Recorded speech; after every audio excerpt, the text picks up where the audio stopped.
everyone.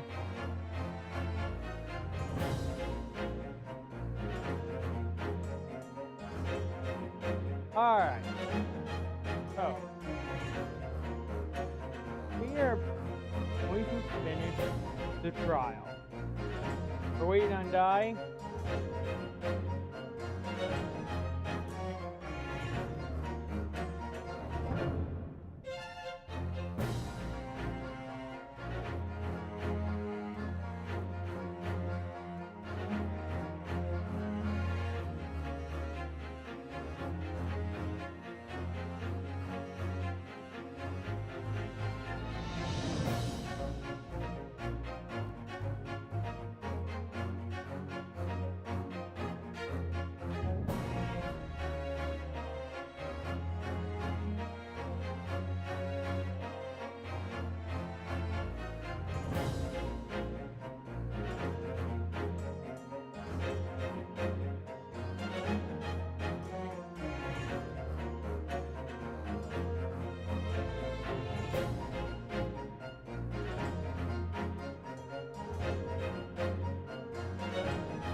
There she is. Welcome, Daisy. Can you tell us what happened last week?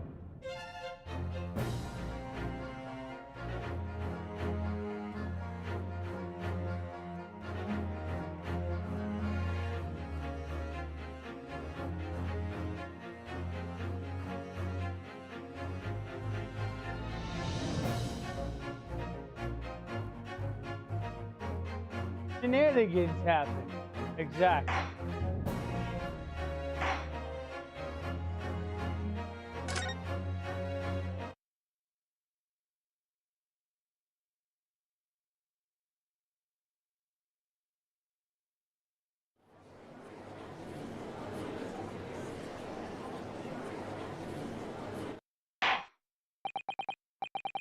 Order, please.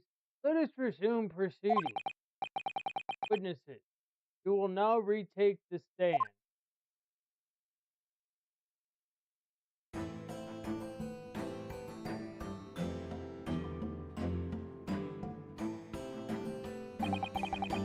I presume you heard the defense counsel's examination?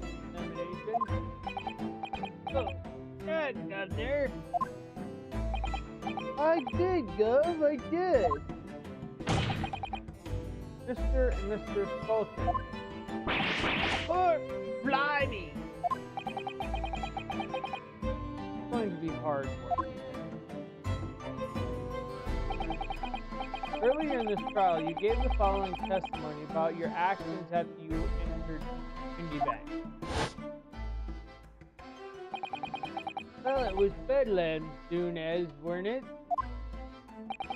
It was, Nash. It was. Didn't even have time to pull me dukes out me Lucy Locket. However, that was a lie. You brothers. Corp! Blimey! The night in question, you rifled through the items on the victim's counter. You never done nothing of the sort. How do you figure that out?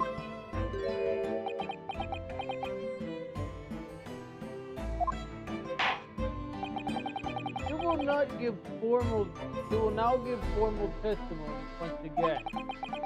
You will tell the court precisely what happened on the night in question. and this time you will tell the truth. Each lie that passes your lips serves to increase the severity of your punishment. And that, gentlemen, may deal a crushing blow to your chances of ever seeing the light of day again.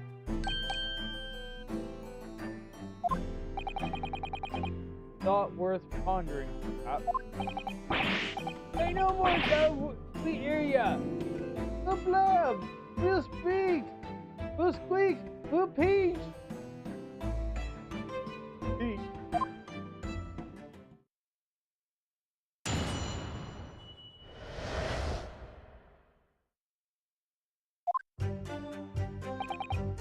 Alright, we did knock a few things over.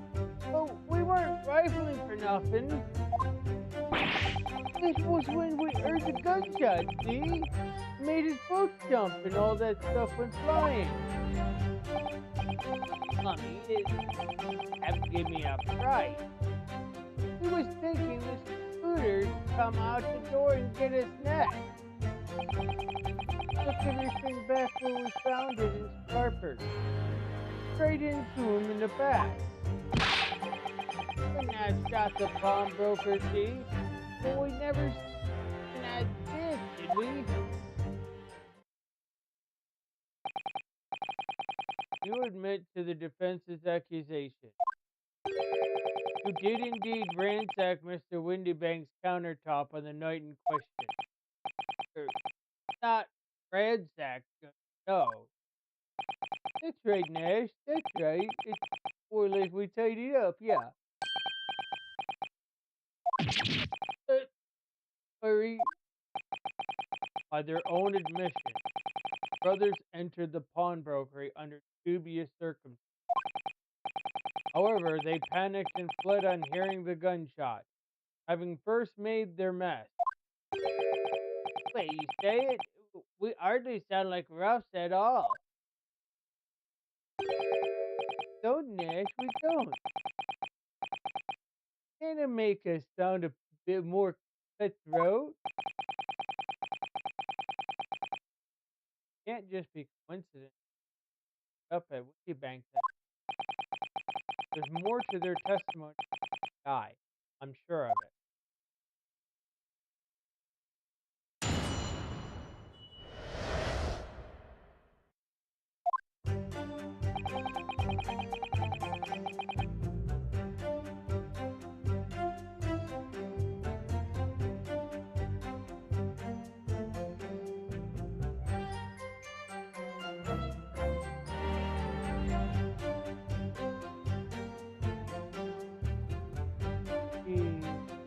Hold it! If that's the case, then why didn't you testify to that effect in the first place? But, you know, we ain't exactly squeaky clean, are we? We ain't, Nash, we ain't. If we admit to something like that, people would think we was up to no good. Well said, Bingo. The old China. We'd only land ourselves in even more trouble. In fact, now, as a result of lying to your previous testimony, that's exactly what you've done. Landed yourselves in even more trouble.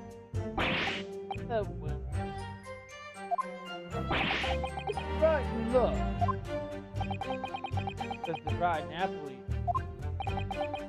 Witnesses. When your actions report. Why did you ransack the victim's counter? Never ransacked nothing. Hey, Phoenix. Right, Nash, right. More like we tidied up the place.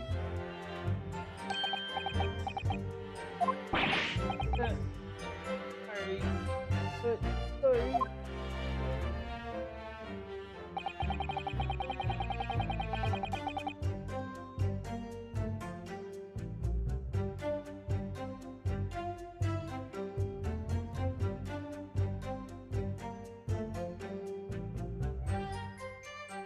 Hold it!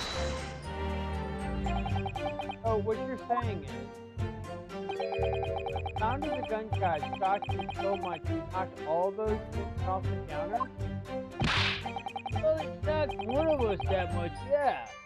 This bag of nerves needs to learn to keep his shirt on. Okay, look, it was loud, alright? Blimey, my dead granny would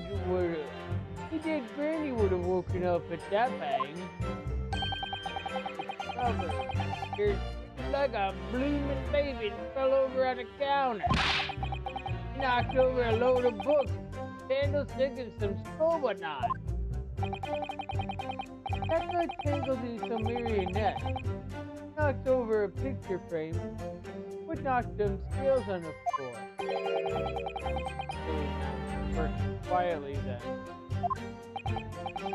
What a racket! The granny would have been scarred back into her grave and it clattered like that. Going short, the gunshot took you by surprise. It did stuff! I mean, it was quiet as a mouse, and then all of a sudden, quiet! Granny woke up and died again.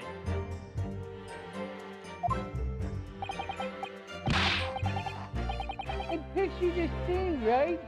I hear the shot.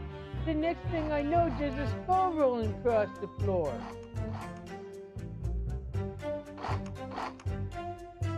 Excuse me. Hector Gregson, do you have something to add? Like I keep saying, I don't appreciate being lumped into these comments. So, something to add about this.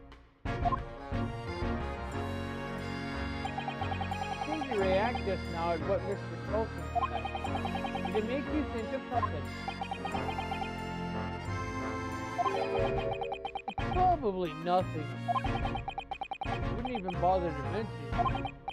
Well, the fact is, cases don't get solved if you ignore the little details. But,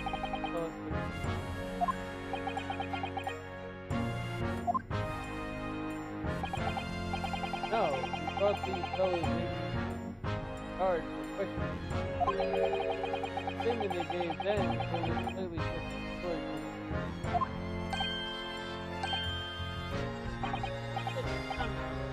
It is?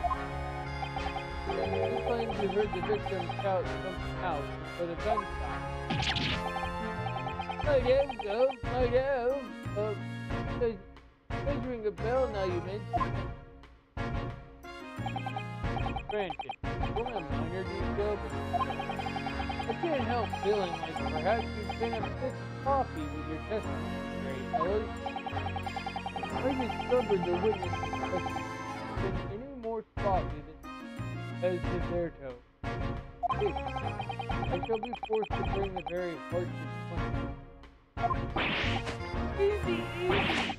We'll get it right this time! That's it, yep, it's all coming back to me now. Then speak. Supplement your testimony. Whatever details have miraculously returned for questionable minds. Bet you are, Cove. Just before the gunshot, we heard a voice yelling out, "Give me that gun!"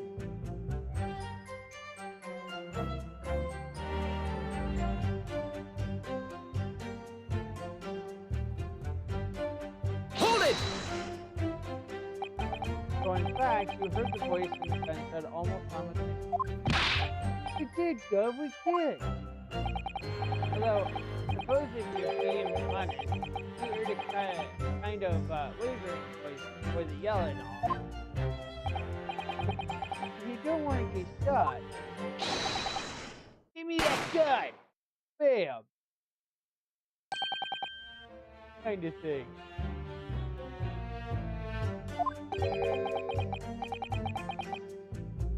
Career in acting tragic.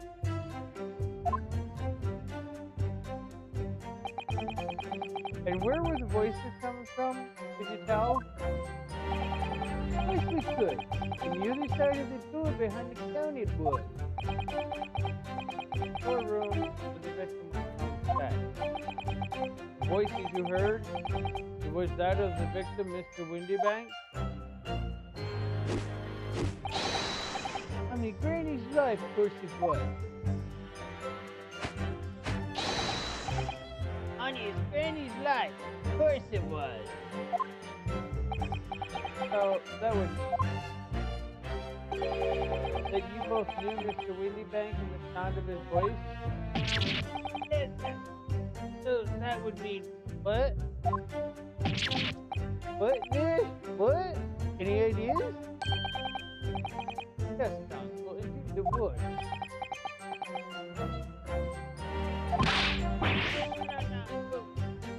Didn't know that you dirt. How am I supposed to deny it when that bloke and all the fancy clobbers giving us the evil eye? You value your life. Will ensure your testimony is accurate and true. Oh, on your granny's life it is. On your granny's life it must be. Which is it? Is your grandma dead or is she alive? Because if you're swearing on your granny's life that your testimony is true, and you just told us that she's dead? Wow! That is a contradiction there, if I have never heard one.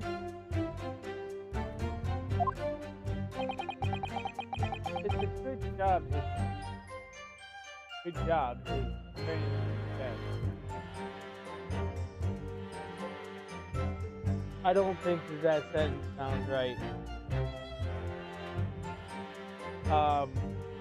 Because shouldn't it say it's a good thing?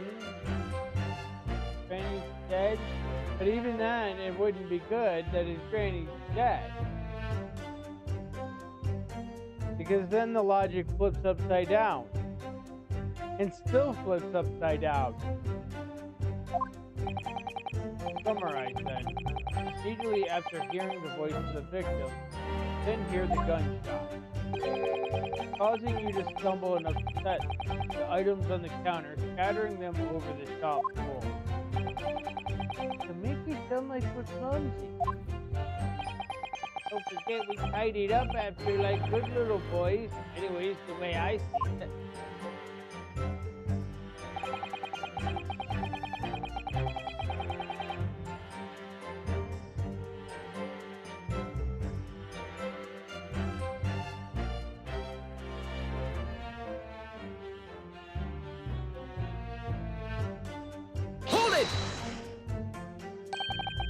You're saying that Mr. Windybank had a gun in. Oh yeah, bet that was a sight, eh? Them two waving them guns at each other. Must have got pretty easy. I mean, just before you shouted out, how weird to Jesus say, you don't want to get shot. Really sound like you meant it, honey. More of an empty figure, Dave. The Windybank. Oh, is it? What does it mean?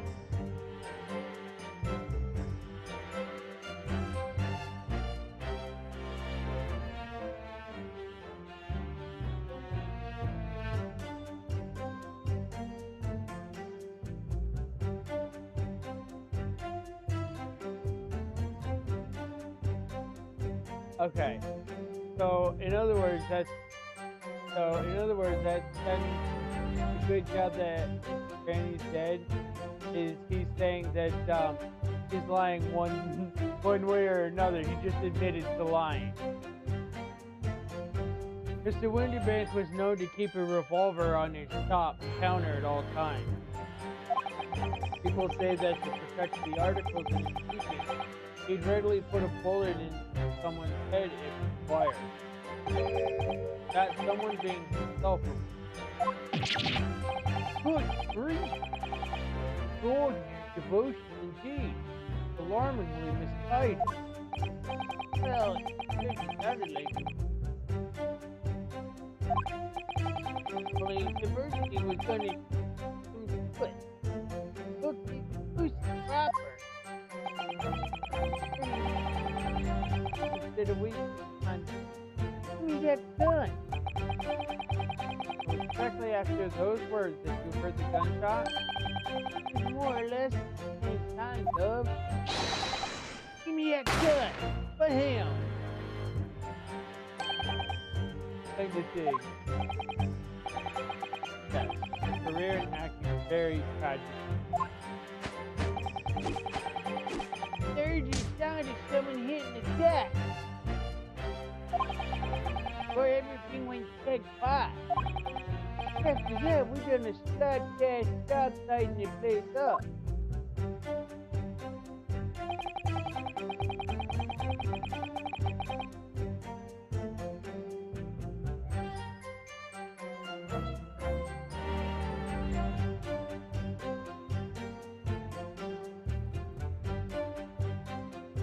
Guys here laughing to the contradiction. Hold it! Oh, you didn't try to open the storeroom door then? Not on your life. But that's what quiet after that it did. The wind's right up me. But anyway, the door was locked, weren't it? The way that was open. Yes, of course. It was locked from the insider, but we've been led to believe. It was, Dove, it was. Like Resident Evil. From the inside. Right, so we had no way of knowing what was going on in there, did we? There was a window by the door. Unless there was some other way to get a view out of the courtroom, like through the keyhole or spy hole, perhaps. Don't ring no bells, no light, no light. Had to cut and run before you noticed anything like that. We're cutting our teeth in this game, see, but one day we really cut the mustard.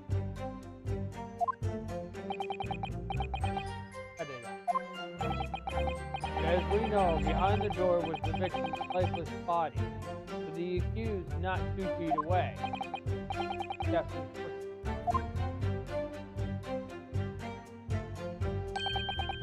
Tina was in there unconscious, gun in her. Confirmed. Would it be correct to say that neither of you set foot in the That's right, Doug, that's right. Couldn't have even if we wanted to.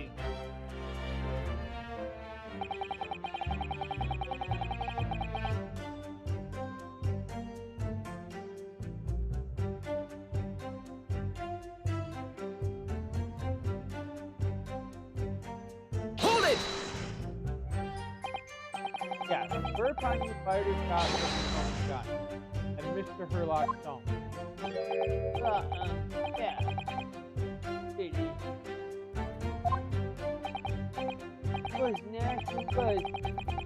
Told I was already turned up. If you're shaking like a leaf, don't put a loaded gun in your hand. Good advice.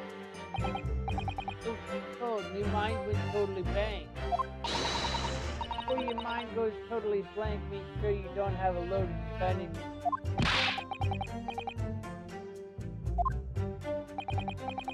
Yeah, we laid you down the street, but apparently we looked dodgy from the coppers coming, so slapped us the Darby's on us, I think. And after you'd been handcuffed, the police found this revolver in still, that proves it, Gunning, eh?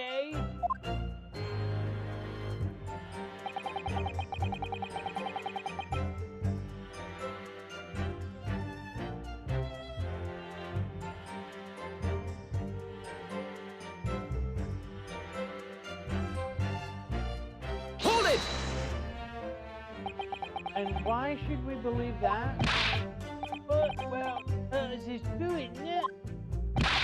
The place was totally empty when we went in. At that time, the victim was already in the storeroom, having been forced to open the door by the accused who had a gun to his head. In other words, on the night in question, these two witnesses never laid eyes on the proprietor of the pawnbroker Windy Bank. Correct? You got it, mister! Sounds like me! Olsen brothers never actually done it. Is that really true? That's it? That's the full extent of their testimony. What is it? No? It looks very clear. I could pour you some people keep you tired. Oh. But I'm being such a logical problem. But I feel as though these brothers are stupid. There's nothing more. No proof. Well, the only seems very logical. Right? People's expression, moving to their eyes. First they think all that brain will finally analyze it and explain what's we did this without knowing why.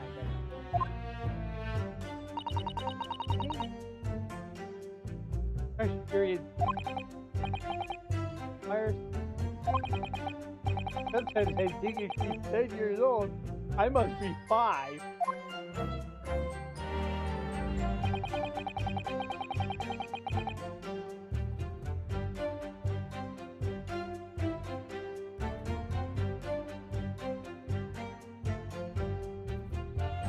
I think you know what statement it is.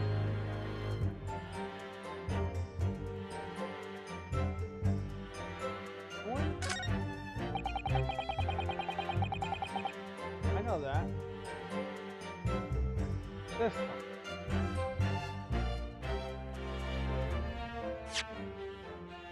Alright, so what do we present here?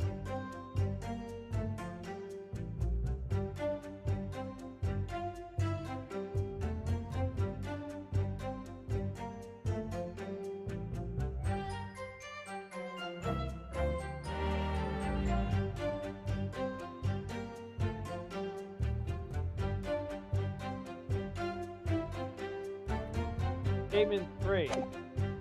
Yeah. That's the one I would think.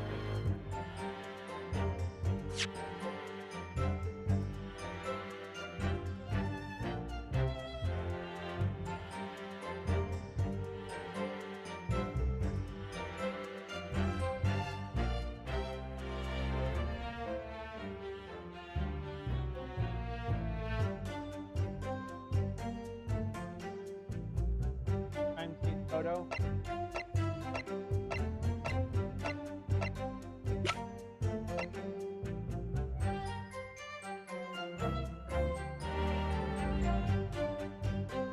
Are you sure?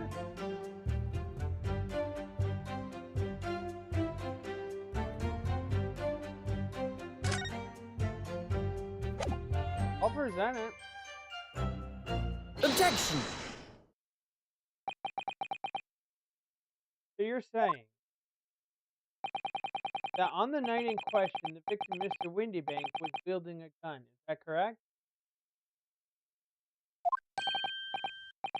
That's it, Gov. You got the picture. Yes, Nash. Yes, no question. Yeah, photographic evidence obtained immediately after clearly shows that Mr. Windybank was not holding a firearm of any description. What?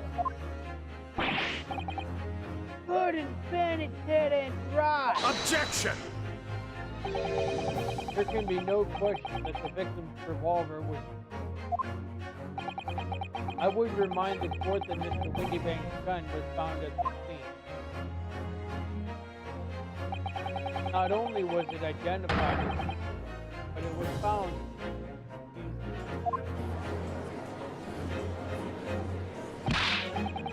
That bull cooler used some gun to finish him off.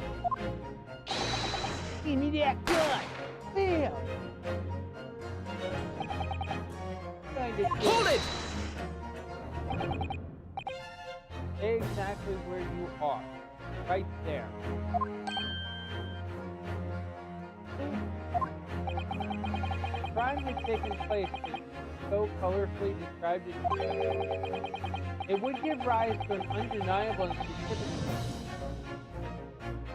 The final moment you just acted out.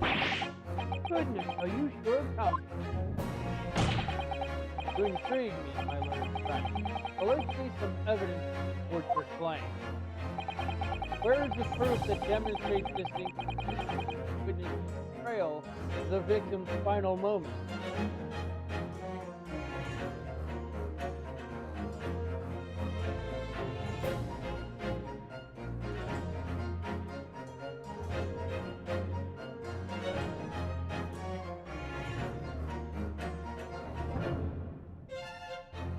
Crime scene photo again. Take that! According to their testimony, witnesses claim to have heard a shot of "Give me that gun," followed by the gunshot. Indeed, the two events happening almost simultaneously, or so we've been led to believe. Yes, that's right. Now, if that testimony is true, it means that at the moment of death, the victim and his attacker would have been facing each other. However, if I could ask the court to study the photograph of the victim's body again, you can clearly see that Mr. Windybank was in fact shot from behind. So, as I stated before, there is an undeniable inconsistency in your testimony. Mr. and Mr. Stalkin.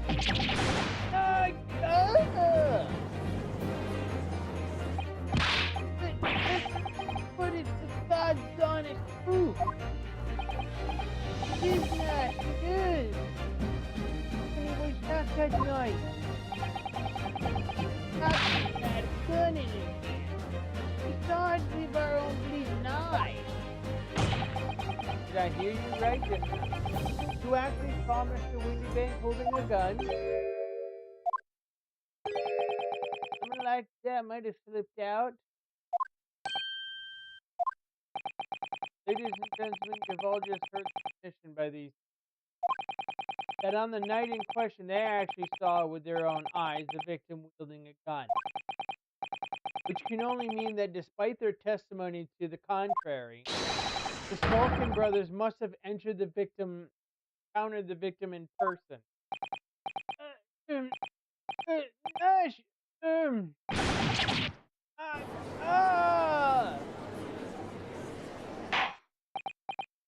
Order, order, order!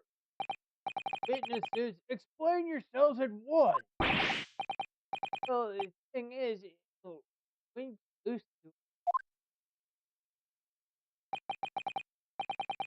My previous warning fell on deaf.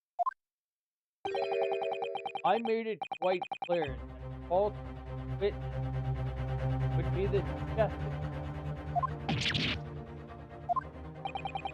I don't understand the your original testimony include lies. Sorry, Governor. Down. Cut it out, Ash. Cut it out. Stop now. You know what it was. What are they talking about? Let me make your perfect clear. Who will talk? There is no other option available.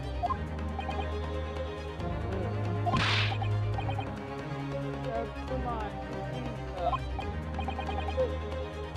forever good burgers. Jason hasn't quite sunk in. No matter how hard you try to hide it, truth will come out.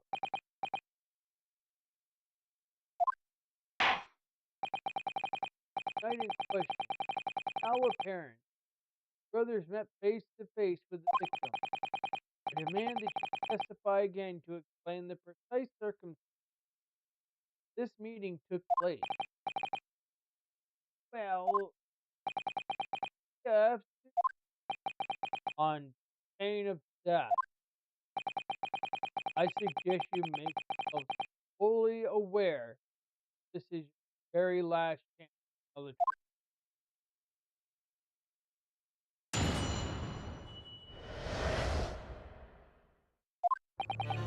Alright, so we took the fight inside the cabin. Sire, release good as fuck. That funny fellow didn't flew at us like it was the death. You got it. I know easy to blow for going enough. Stuck me over the counter. I pulled my gun on him and then he legged it sword in the back room. Nothing to do with killing. That's what would happen, I swear. Now telling us at moment before the victim was killed in the room, in fact encountered him in the main part of the shop. Well, guys, find ourselves at an interesting. This changes matters considerably. Honest, Governor, this time we ain't got nothing more to hide. Very well. Counsel for the defense, your cross-examination. Yes, my lord.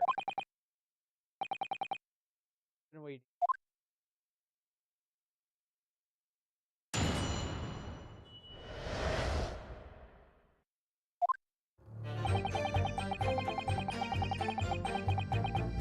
Got a lot of work to do this guy.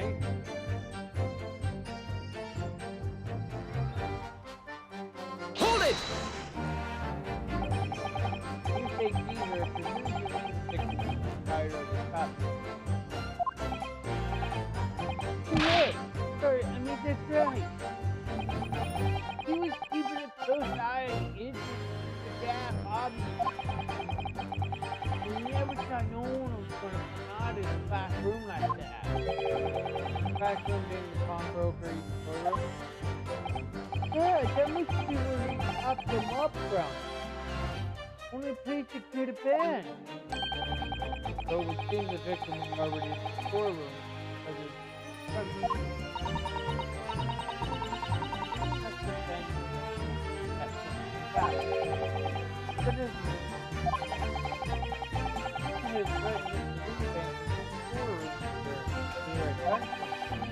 Then why would he have emerged from the same room all alone because of the pride? Oh.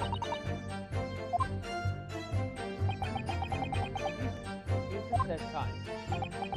What? That mole cooler? Couldn't tell you. Go away, Copper. You got bigger fish to fry then. The old creature's awesome. See that sun? Hello?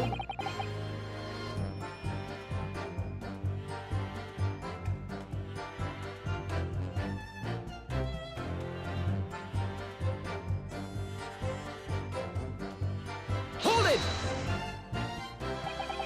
You mentioned that Mr. Windybank shouted those words. However, you claim that you heard him yelling them outside of the store before. So, the truth is, he was shouting those words at you, wasn't he? Yeah. Victim Windybank wielding your gun at the time. Thank you, blimey, mommy. Very ugly barely at. Pointed straight in me front seat. So what you saying?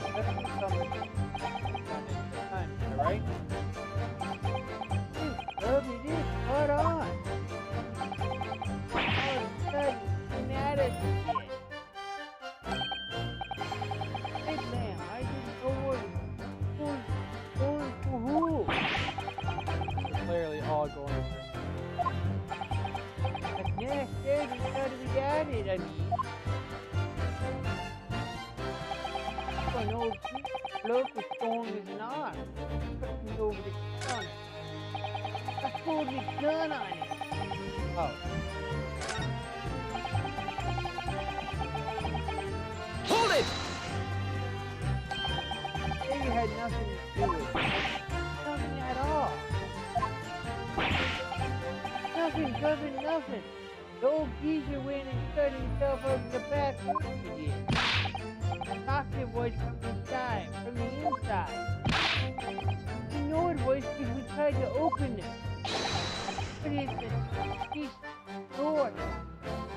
Wasn't strong, wouldn't budge it in. So in the end, the situation changed. Inside the storeroom of the pawnbroker, there was only one other person. The sole person who could possibly have shot the victim, accused, was wrong. Ah! What did you do? Yeah. I don't know. Anyone else apart from possibly shot the victim? I know, this is out of order. I had to go back. For some reason, I went forward instead of going backwards, so I apologize.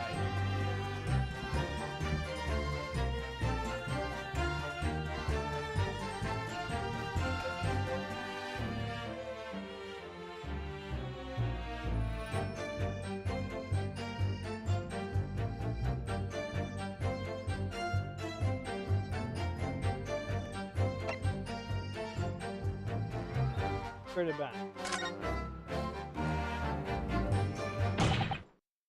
Mr. Skulker. What? What's that look for? From the moment you admitted that you encountered the night, the course of this trial changed. Did? What is your point, my lord? The question we must could have shot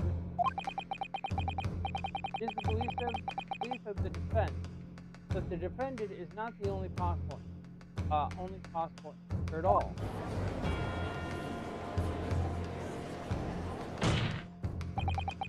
Have my attention. In that case, let us return to the plan of the premises. The victim was killed in the storeroom. It was locked from inside. Those are the facts. So pray, what other possible answer to the question of who shot the man could there be? Counsel, you must now provide answers for the respect of two conundrums. You, my lord, places right, namely, what location did the culprit further? Where was the victim at the time? Good, my lord. Well, right, we're not entirely sure. One thing I can prove that there's a credible alternative to what happened. It's for prospect. Now, time for some clarity. Tell the court on this plan the question by his. You believe someone else could have killed the victim? Right. Indicate from where that person could have fired the gun.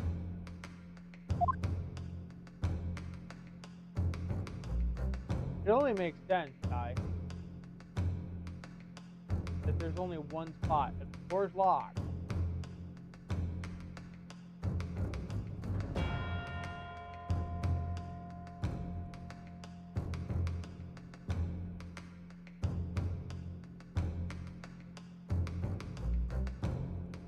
yeah, right outside the room. Take that! The defense believes that the culprit could have shot the victim from this location. And in answer to the second question, assuming the culprit fired from the location indicated, where was the victim at the time?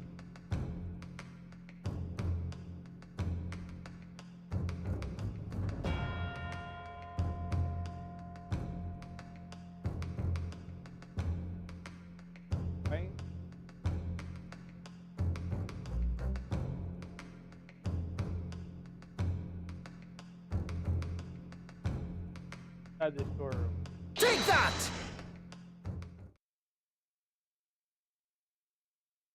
The culprit shot the victim from outside the storeroom. Continue. The Windy Bag died instantly. Bullet wound back. Looking at the stain of blood on the storeroom, it doesn't appear that the body was moved after death. It tells us that he was almost certainly shot while he was in the storeroom. However, the critical point is, where was the shooter when the fatal bullet was fired? Or Adam. Shot was fired from outside the storeroom. Well, according to the Paulson brothers, their testimony, I pulled my gun on him and egged that door into the back room. Mr. Winterbank ran away through the door. We have to assume that the door was open at the time.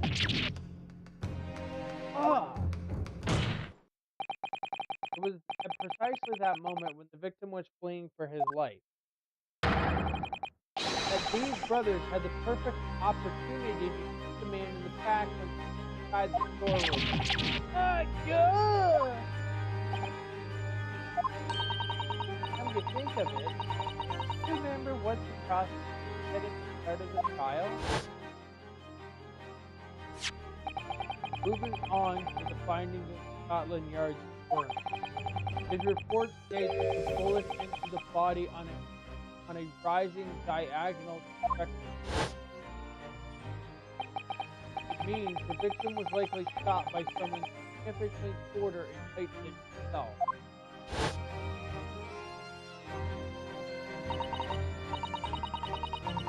Shot while he was running his fast.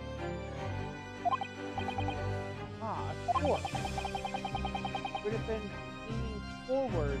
He was running away. But even if the bullet was fired horizontally, it would still have entered his body on an upward trajectory. So the culprit isn't necessarily someone shorter than him. Objection! I'm sure my learned friend can't have forgotten that the storeroom door was found closed, locked from the inside. You claim the victim was shot as he fled into the room. You will also claim that his force was dexterous enough to turn the key to the lock. But what if someone else locked the door? Yes, there is someone else who could have locked the storeroom door. That's so. Very well then, counsel. Defend your hypothesis. The scenario just described, the defense assertion that the victim was shot from outside the storeroom. In which case, who shot and locked the storeroom door from the inside?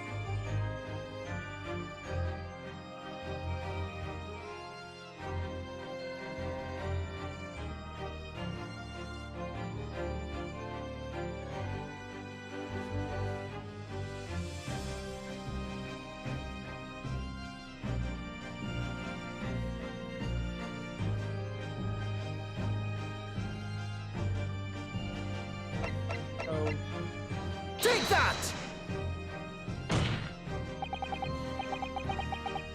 Obviously, the person who locked the door was any other person inside the storeroom at the time. Saying that Miss Gina was shot. Objection! Absurd! You're suggesting that the accused deliberately engineered the sealed room? For what possible reason? Such actions would only serve to tighten the noose around her neck. I agree. I'm about to say, well, counsel. Yeah, that's a tricky one. That half-baked notions have no place in my courtroom. Counsel, remember that, please. But of course, Ginny would have locked it. It almost goes without saying, doesn't it? Does? Well, if I was Ginny Ginny in that situation, I know I would have locked the door as quickly as I could. I mean, those two burglars had just fired a gun in her direction, didn't they? Oh yes, obviously. Before the two brothers arrived, Miss Lestrade and Mr. Windybank were in the storeroom together. Now, I don't know what went on between them at that time, but at some point, the Windybank must have heard the intruders breaking into the shop and left the storeroom. Intruders, eh? Check this, folks. Your theory is correct. That would leave the accused alone in the storeroom. Yes, it would. Then, probably only moments later, the victim fled back to the storeroom door, hoping to...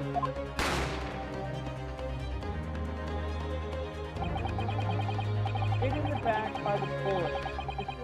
Bank fell to the floor where he was, just inside the storeroom. What we have to ask ourselves now is, what would the defendant have done in that? It's going with it. Outside the storeroom was the terrifying killer who had just murdered Mr. Windybank. As soon as that thought struck Mr. Scott, she slammed the door shut and locked it. In order to save her own life. Hold it!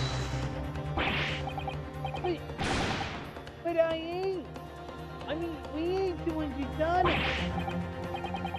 We ain't, bro. We ain't. You gotta believe us. I mean, come on. We never shoot no one.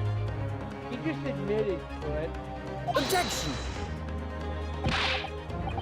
That's blatantly untrue. I know for a fact that you would. Because before my own eyes, you shot Mr. Herlock Stone. There is only one logical conclusion here. Mr. and Mr. Salkin, you brothers had every opportunity to have been the true perpetrators of Mr. Windybank's murder.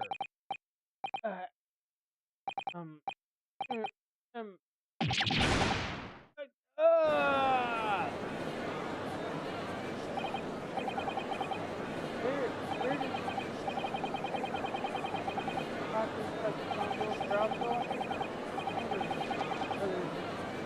Three brothers?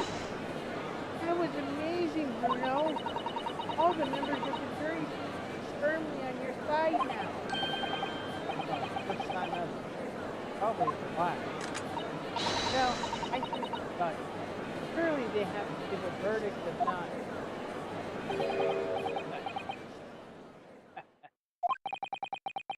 Admirable effort.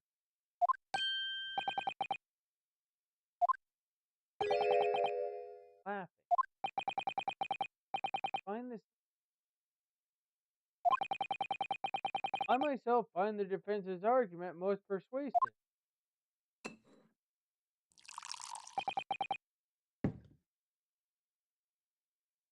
I dare say, after I pull a chalice from such dictionary, bread and butter.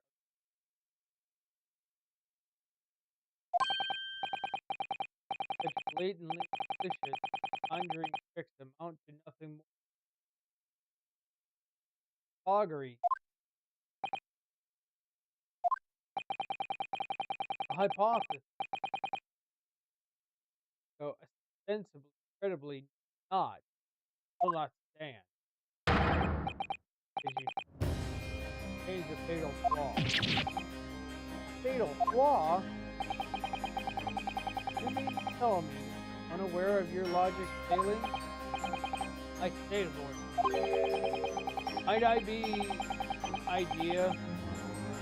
Might be an idea to explain this folly conjuring trick, or whatever it is, to the troops on the ground. Fatal flaw, my friend's argument. Really very simple.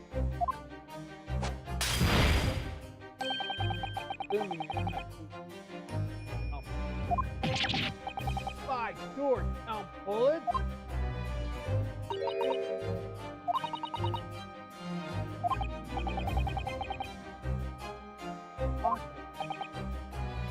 Council. Yes, sir. Tell the court how many bullets were found in the crime. 2 bullets. Correct. First, Edward hit the victim in the back, in his life.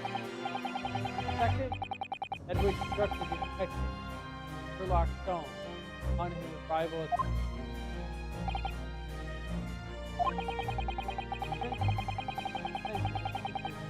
damage caused by the second bullet.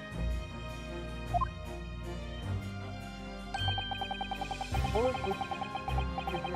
Holmes appears to have passed his body by calendar.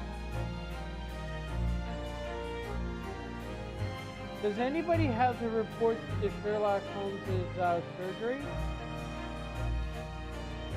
Because I don't think we've seen it yet. And I think that's quite relevant to this case, isn't it? Because that might be from Windybank's gun. I'm throwing that logic out.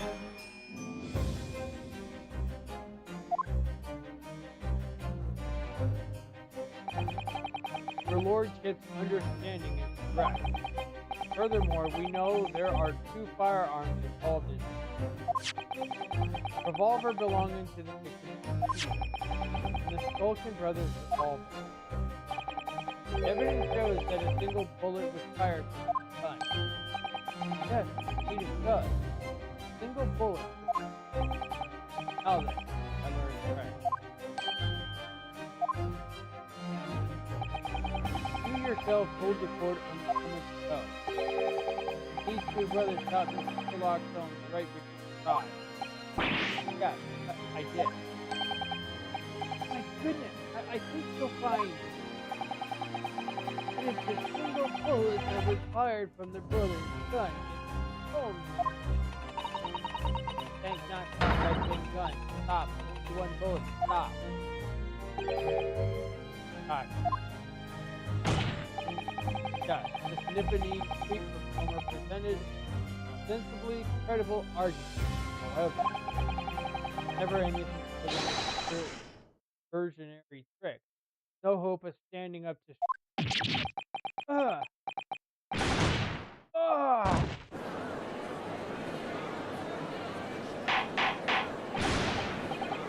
Order! Order! Order! Pray forgive the of flinging eggs of the hollowed nectar in the public gallery, for which I'll pull another one out of my ass later. Lord Vinzi. Court needs to open its eyes.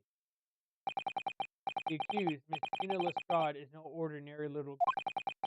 Despite her young years, she can regrettably no longer be described as no, the person in stock, far from a law-abiding citizen, has a past riddled with criminal conduct. The truth is, the accused broke, pawnbroker, the night in question closed them. As we can see beyond doubt in the picture threatening.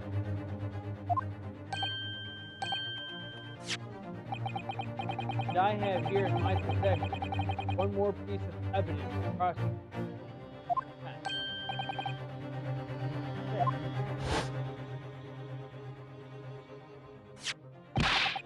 I'll be taking that, whatever it is, of Matilda down to the yard. Thank you very much. No, no, don't give it to him. Mine. That is mine.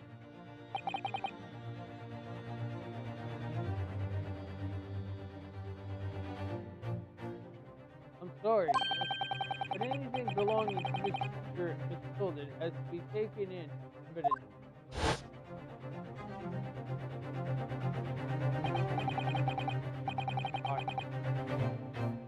Matilda's very day before the hateful murder of often clearly does. None of this does pocket, I might add. But by brute force, good gracious! No mistake. Here's the guided. There are no deaths in no crime. The court forgets that fact that it's a girl.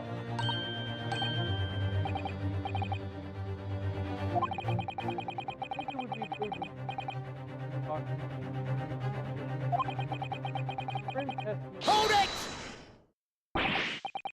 Lord Van Zeeks, Inspector Gregson, what? Yes, Inspector. We had a meeting yesterday at the yard with the prosecution service.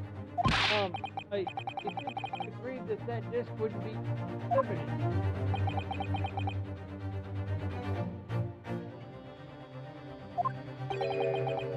What's this all about? Why is this acting? Because the disc isn't relevant to this case, despite him trying to use that as possible motive for the reason why he broke into the shop.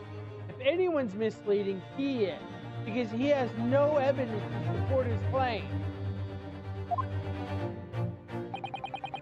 That's the first time he said anything to Van Zeeks at all. I am unaware of any such meeting. But those were the instructions right from the top. The government bigwigs were insistent. I am the prosecutor, and I alone determine how to present my case. No, you don't actually. You actually don't have that right. Because if you present false evidence, you could lose your position. The warning is noted. Thank you. Prosecution wishes evidence.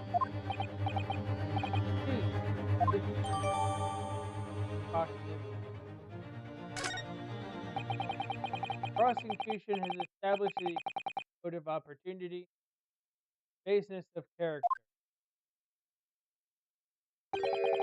There's nothing more to add.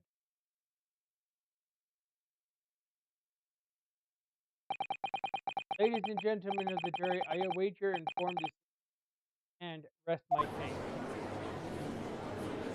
And if it was me, I would be ejected from that evidence. Because he has no evidence to support his claim.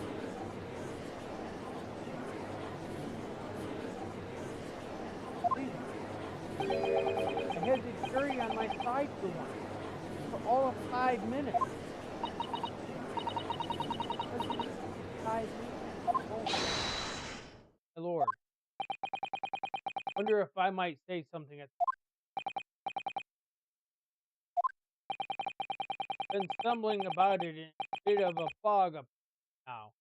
Truth be told. But all of a sudden, the answer's probably obvious. My men, there's only one thing for it. Very well, the court will hear from the jury. Ladies and gentlemen, essentially is the defendant's culpability. Guilty. Guilty. Guilty. Guilty. Guilty. Guilty.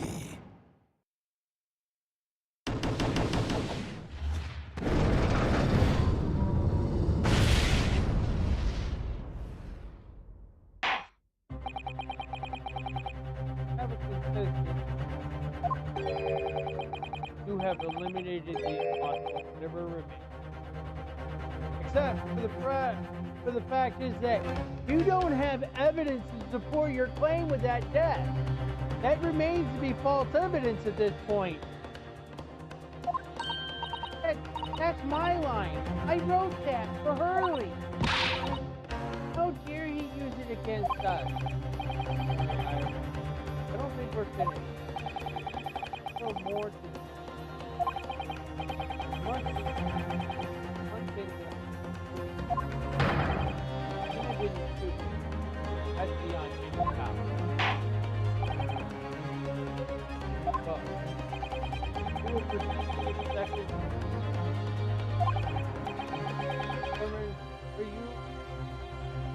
Other jurors ready. Air Squadron is prime and ready for action. So, ladies and gentlemen, you will each explain on what grounds you have now determined to determine the defendant guilty.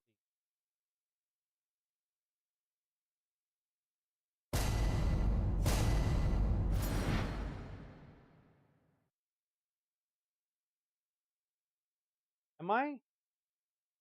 It shouldn't be.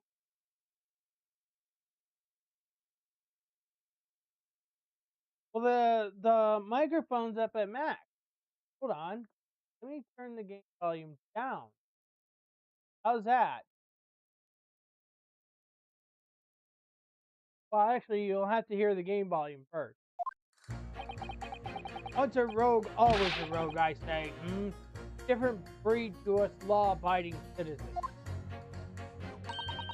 If only 2 bullets were found at the scene, I would say the whole case is done and dusted. Don't need a serious investigation. Every which way you look at it, it is. Never imagine that simple operation would cause me to the stuff on the previous day. I think I'm in for a busy day ahead. I am ballistic then. I have seen many shootings. There is nothing I know of my son.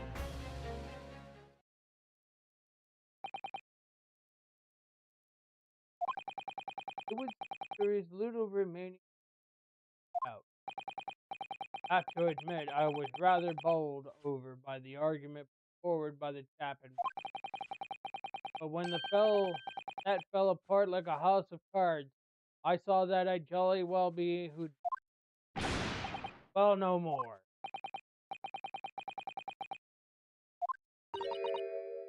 There. The prosecutor's being mean. Just because Ginny's done something she shouldn't have done in the past. That doesn't make her a murderer.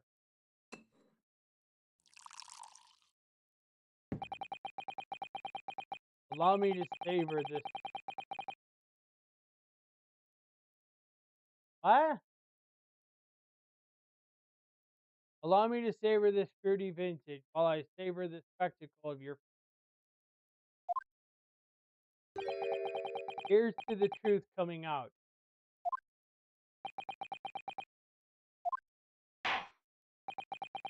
That's enough preamble. Counsel, proceed to the.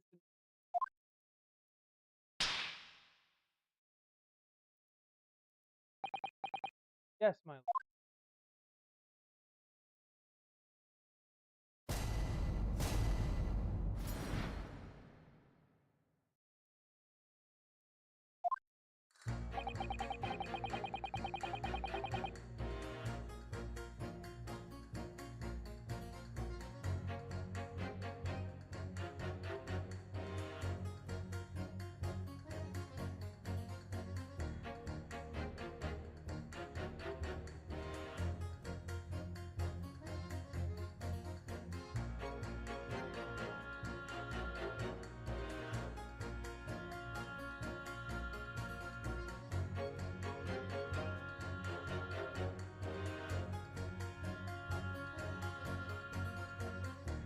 Name in the music box?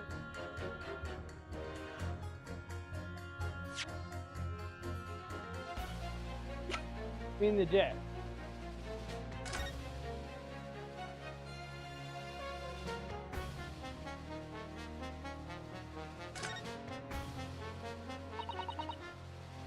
Me killed it. Testimony was ended in court a couple of months ago, isn't it? Yes, rather ridiculous. That's a question of the. Oh. We're going. Oh, Bruno, look! This is blood! Yes, you're right. Oh, weaker, but definitely blood. Actually, I feel as though I might have. Aha! I my time to shine again. I thought I'd be waiting forever. Alright, hold still with that disc. Fire. Flash.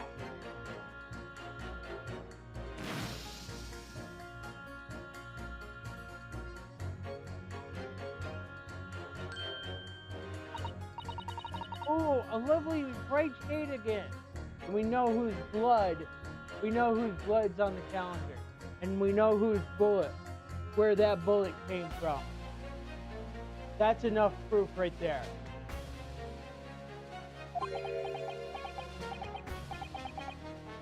Oh, what is it? It's green. It's not the first time we've seen that color, is it?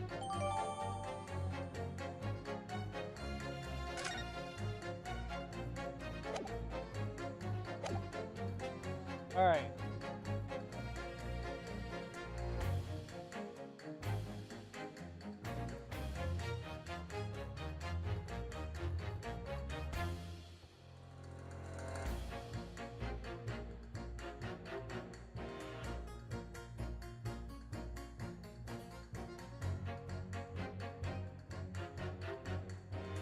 Press.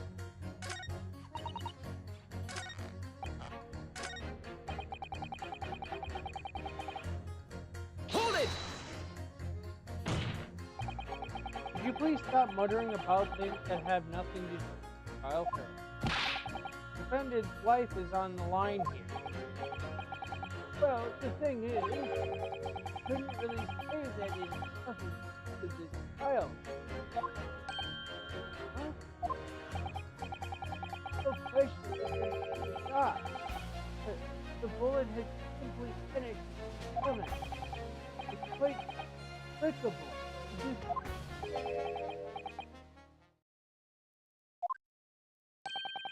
I almost don't want the surgery muttering about all this time. You were operating on. What is the fellow's name? Sherlock? Oh, Sherlock? Sherlock Holmes by any chance? Yes, good lord! It was that Sherlock fellow! Why?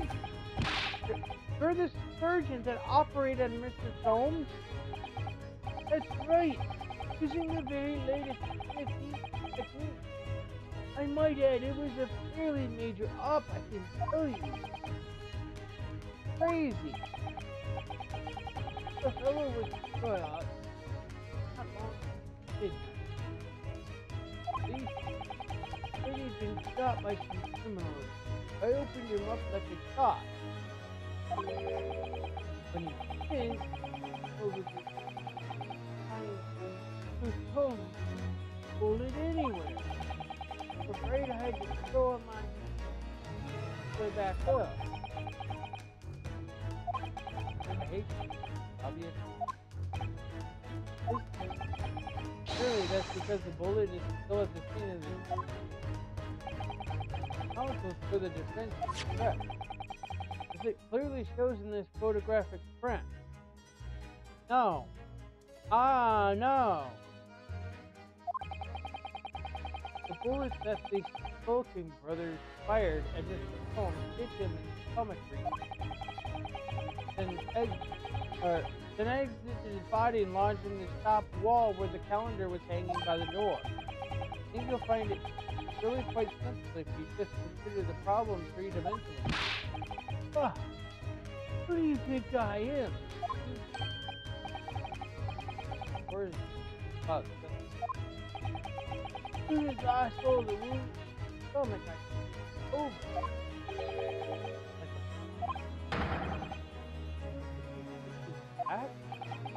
Of course not. There wasn't a trace of injury. No sign that the bullet had left the body at all. What? That's the point. The only logical conclusion is that the bullet is still somewhere in the man's innards. Exactly what I said about the place in the book. I'm none the wiser now. How many times do I say it? Somebody please how it happened? Can somebody please solve the mystery? how this affair was together. Mr. Word, that bullet ended up infuriating. Who's an ex-kid one?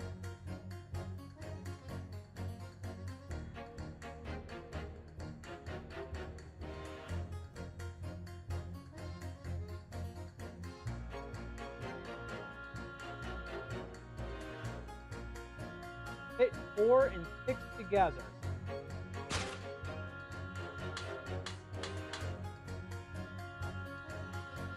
Objection! These two statements clearly contradict. The idea that all I do is pit jurors against each other. Oh, a ballistics expert? You think? The night in question, Jones was shot by one of the soldiers. Since there was no sign of an exit attack, we must assume the bullet didn't pass through him. However, no bullet was found lodged in Jones's body either. Furthermore, the bullet was found lodged in the wall of the shop where Mr. Jones was shot. Juror number 6. Oh, my name is Steve. Apparently, current contradiction is the fact that is so clearly troubling to number 4. Are you able to explain the mystery? I have seen very similar situation in other lands. It was not. Excuse me. I was running away along mountain road in college. Over silent high. Very narrow and up. Oh.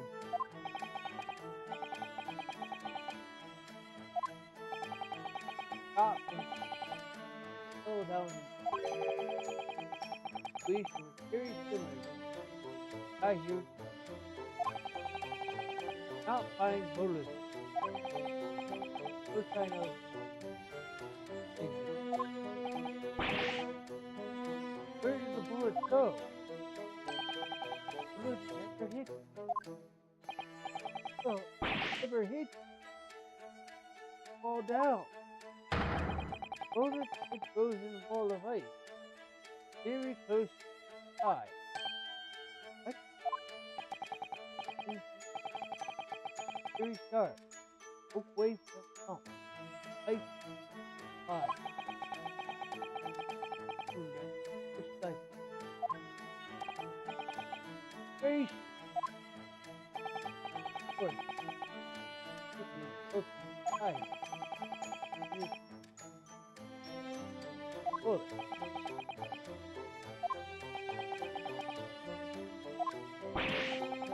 It doesn't answer the question at all. The shooting happened in a pawnbroker's shop, not some snowy mountain road in another country. Just an idea, but not exactly. Now, where exactly was her again? Well, according to the report in its stomach, sort of around this area.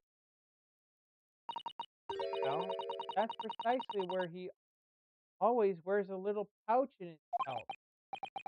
Pouch? Actually, you might have noticed. Yes, a pouch. Where he keeps glass vials, a very dangerous chemical that he uses. What? Really? Gotcha. Where is the pouch Mr. Jones was wearing?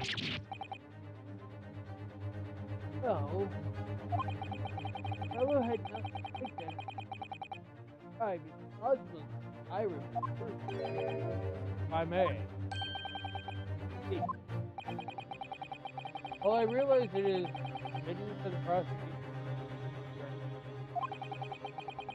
I should inform the defense that I have the pouch in question by the court.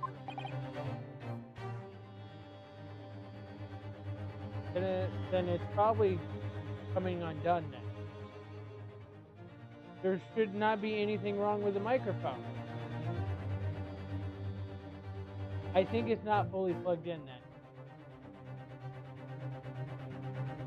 No way. There's no way. Because it works fine.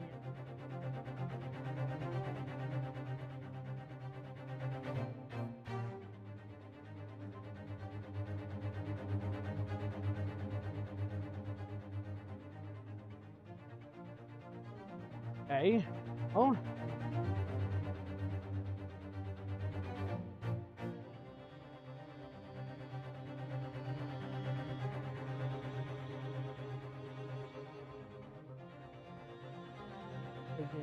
Here.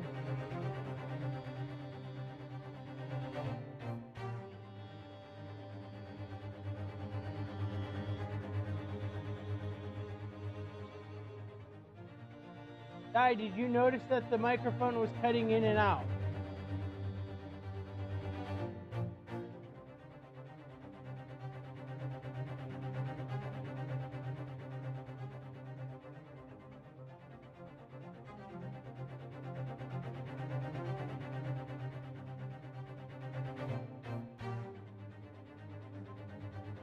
Wasn't sure? Alright.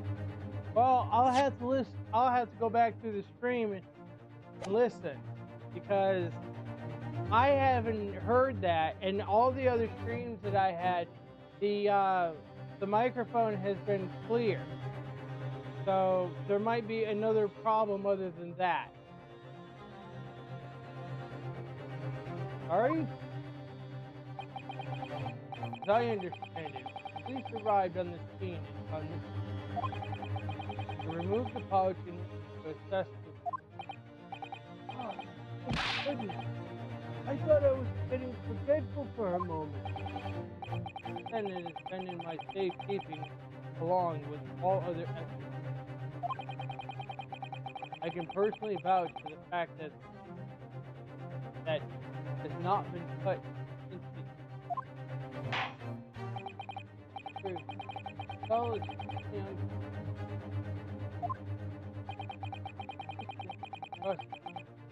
item. Bring forth Mr. Herlock's own pouch.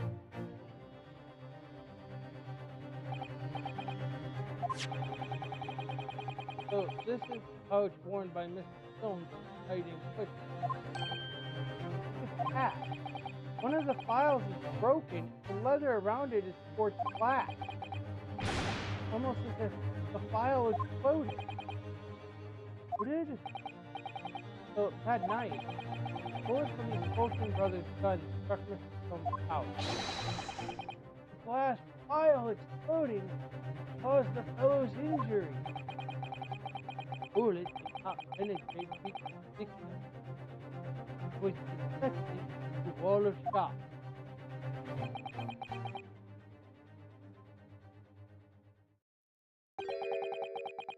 Delightfully flex aroma.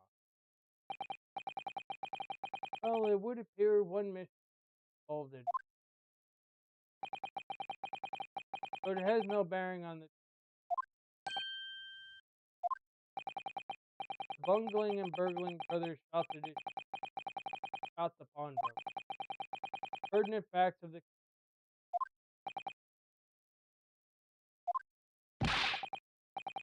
but at least the mystery is solved.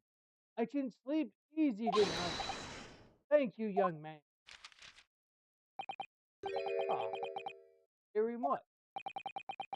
Glad I could help. With bearing on the solve the question of scruffy pouches. Curly's pouch isn't scruffy. Although I do want to.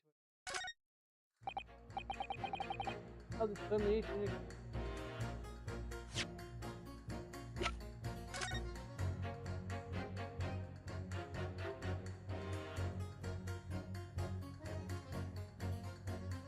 what?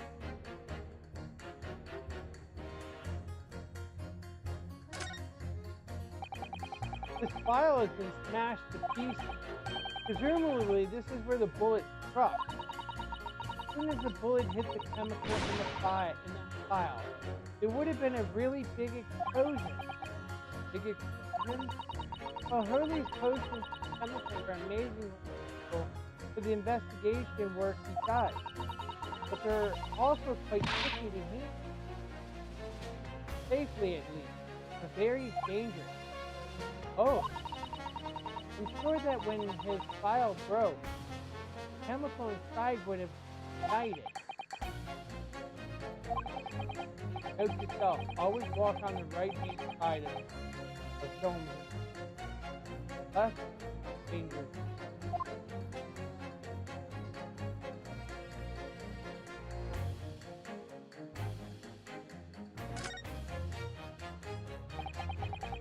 Really scorched badly just. Oh, the strap is broken. Look. Let's see where the bullet hit that.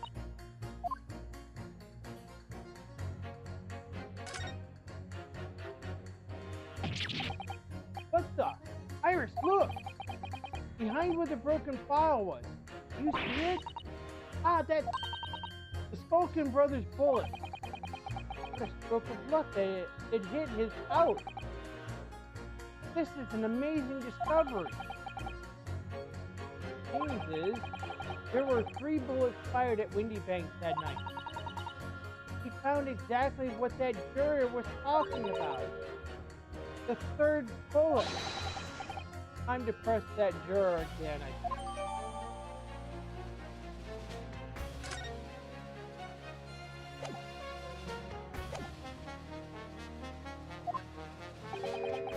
It would appear the defense is somewhat struggling to alter.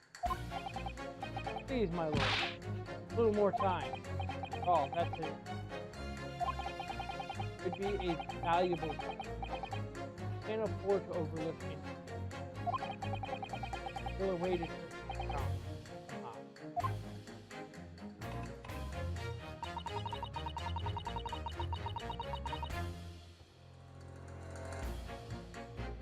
So are we pressing turnover 4 again?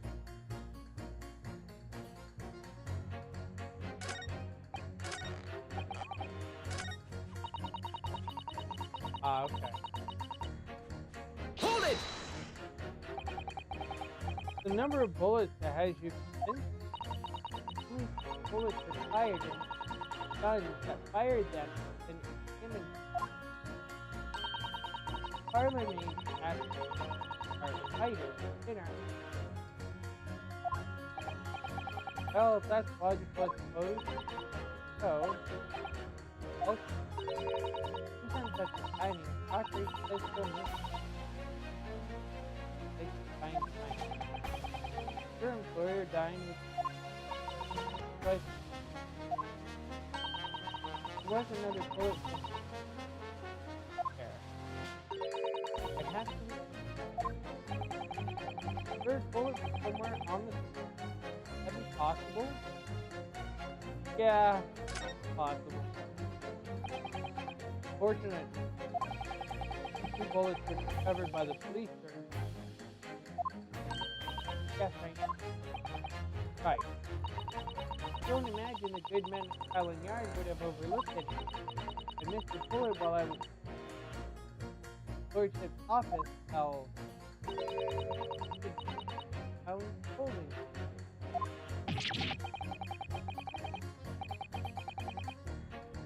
Right. 3rd bullet. Which completely turns things around if there was one.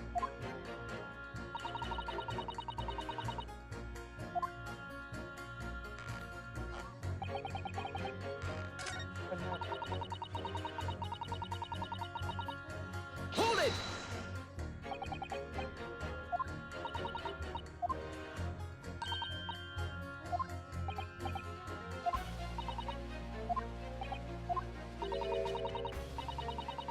I think I chose the wrong one.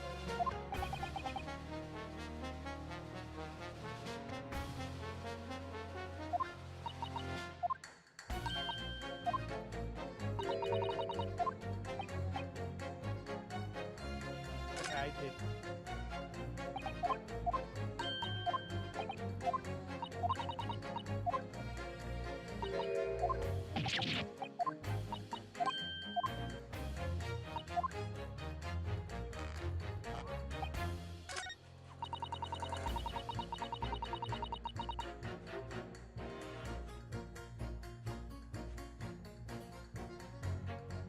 Wait.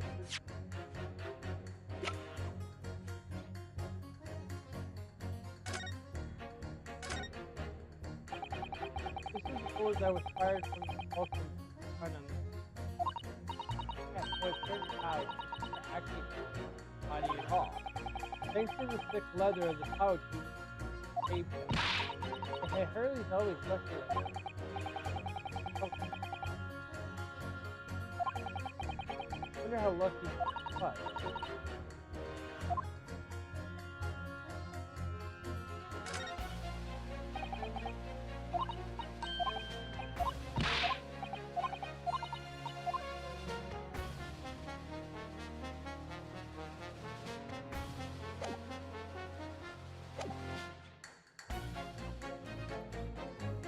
Sent the bullet on you?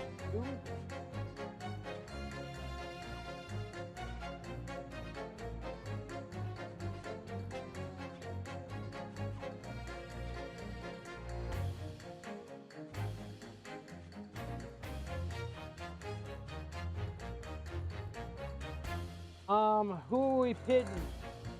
That's right.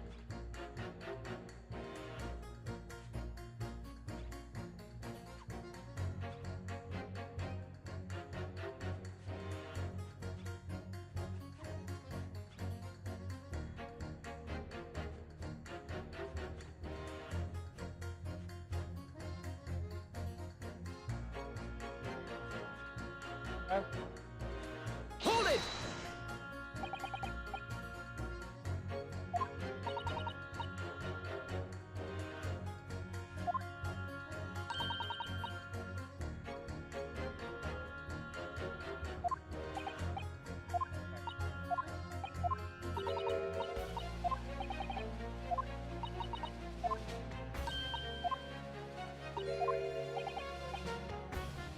Oh, I see. Allow me to show you the third bullet. Take that! Here it is. We discovered it just now. Yes, on the night in question, Windy Banks pawnbroker, another bullet was Hold fired. it! What is this new trickery, Tiffany Conjure? Where did you find that bullet? It was lodged inside Mr. Jones's pouch. What? The pouch was removed from around Jones' waist before he was and has been touched by no one. Shot fired by the Vulcan brothers that night? Yes. Your lordship has surmised. As your lordship has surmised, it's out. That makes sense. However, you already know the whereabouts of the bullet fired at Mr. Jones. Clearly visible in the geographic print. Ah! 2 guns from the scene have already been submitted in court record 7. That of Mr. Windy Bank that belonged to this Vulcan.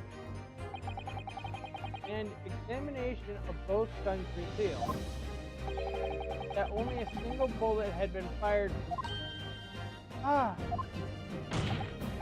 But that must mean. Right. You now know that on the night in question, 3 bullets were fired. However, only 2 bullets were fired from the guns recovered from crime. Until that incontrovertible inconsistency somehow explained, he cannot and must not pass judgment. Ugh. Ah. Order, order, order! Well, this cremation examination court has been actually what it takes the very foundation.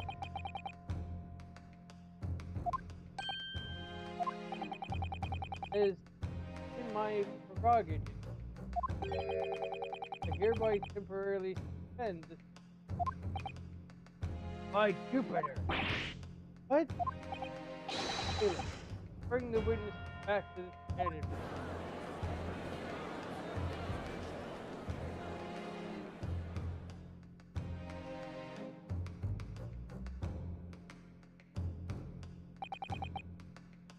Witness. Governor! Do you listen to reading while the defense carried out this? We was, Governor, we was! Perhaps we should defense immediate scam. Simply answer the question. The third bullet has been identified at the crime. What do you make of that? Make of it, Gov? I don't make nothing of it. Nothing. I don't make nothing of nothing if I can help it, Is it one of yours? Or blimey, Gov, or blimey, not a chance. I think you have an accomplice. What? What? Never! This Oaken Brothers work alone! Just the two of us. That's our trademark. How soon we get forced. Oh. Only two of the bullets of the crime originated from the firearms we have in evidence. The third bullet was fired from another gun. Where is it? That's an egg scratch.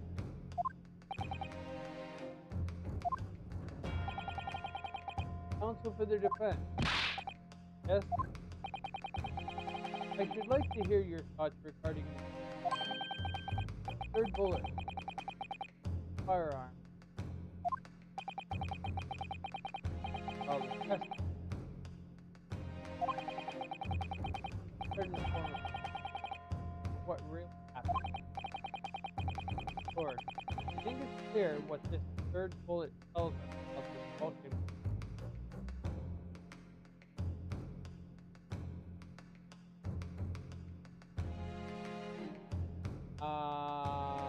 Well, I think there are two possibilities, but I think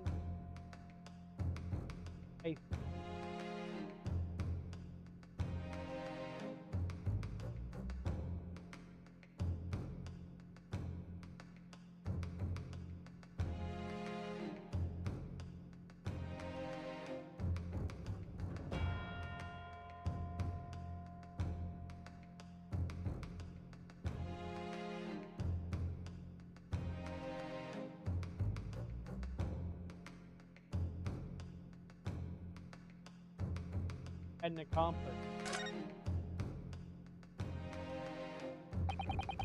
Night at Windy Bank. On that night at Windy, brothers must have been. The witnesses are clearly doing their best to cover up the existence of the accomplice. But the evidence all points to the fact that there was someone else present. Someone carrying a gun. Objection!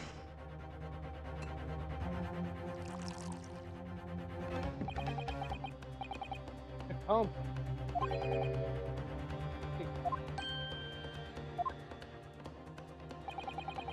These protracted proceedings already forced us to. And all that time, there's not a murmur of a third man. Apparently, race-like being exists. Court must be shown hard evidence. Without it, chance is fraud.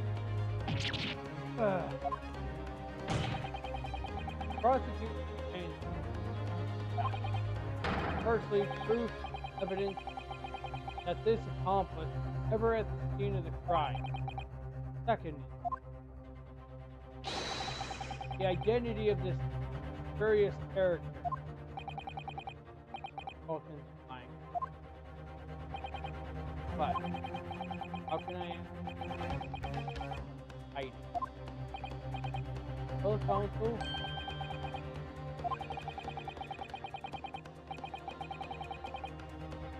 Feel the person. On to the press. Defense is if we're ready to present.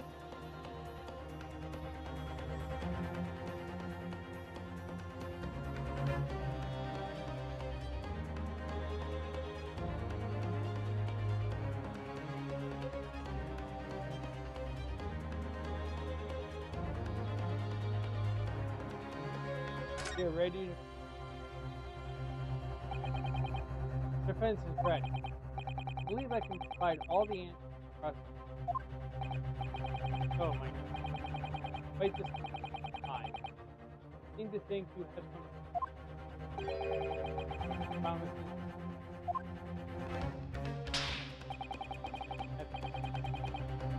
Or their options. Maybe use every single piece of evidence will do.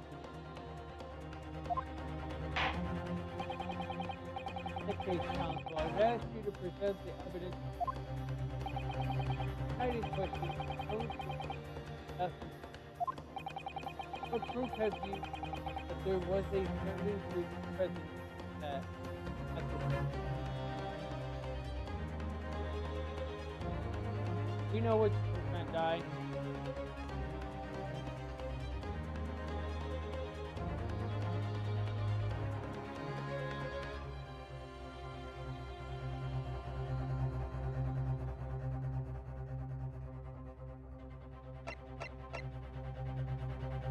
Take that! The evidence is right here. This portfolio. By Jove, that portfolio thing. Do you expect the court to rifle through your papers itself? Be more specific. To claim one of those blood samples proves the presence of this burden. Well, which one is it?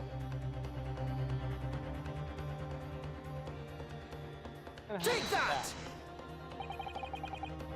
I'm looking. There appears to be some green paint or such like around the bullet hole in the middle of the calendar. That's a blood stain. Blood stain? Green blood? Seriously, dude. Is the court to understand that the intruder was it's something developed by Mr. Scott. By the great detective! Invention, stop. Not yet appeared in the court, stop. It's this, you see. It doesn't have a name yet. The fogger sprays a chemical that reacts to the different color. Different elements of people's blood? Yeah, everyone's blood is slightly different. Because it's made up of different colors. So by seeing the color, you can tell each class whose blood it is. Oh, that brings a whole extra dimension to look at blood. Also, blood in the court was stop. Very exciting, stop. As an example, this one shows the blood of the victim. Ah, a striking blue. Yeah, so you see the green color of this blood stain on the calendar, so that someone else was shot in this part of the shop. Now hold fire there, young man. Could be from some unrelated incident. No, it's not unrelated. The date showing on the calendar is the date on which by golly! Therefore, we can assume that whoever was shot on the same day. And what is it? Well, the Skulkin brothers in the stand don't appear to be suffering from gunshot injuries. It means it must be the blood of somebody else. Third intruder, in fact. Objection! Whose identity? The court is still waiting. Can't delay this. Who is this alleged third intruder? I know who it is, Di.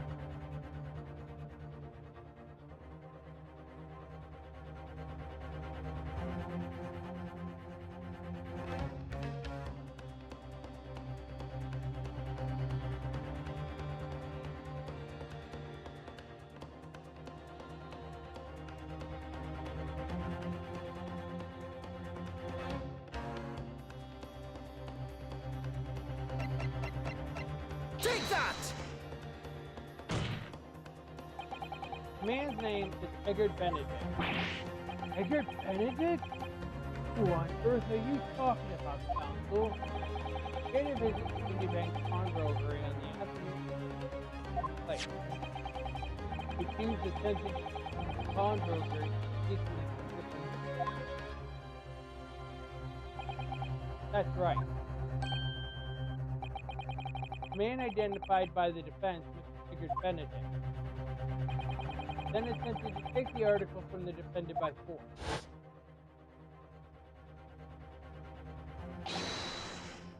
Broker. Yes, sir. I believe this filthy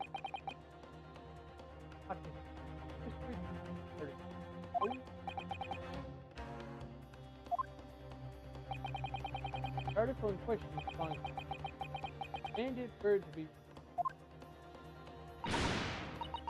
Now that's a lie. What are you trying to pull? Back my. Needless to say. The music box.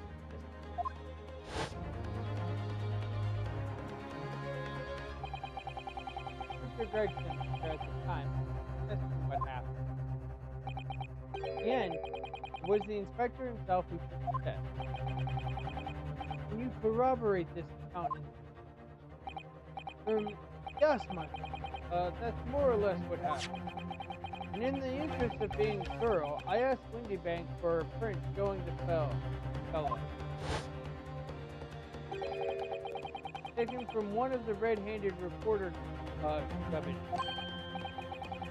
Yes, that's him talking to Windy Bank.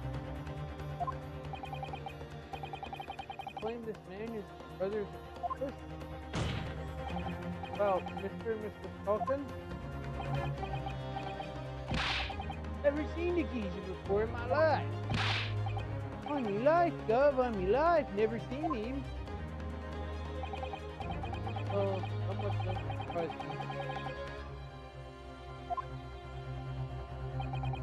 I'm sure your lordship calls my friends actually was that he could prove the identity. Almost. Yes. Yes. Then show us the evidence. I agree. We must see proof that the clean-cut gentleman photographed is the filthy criminal you saved.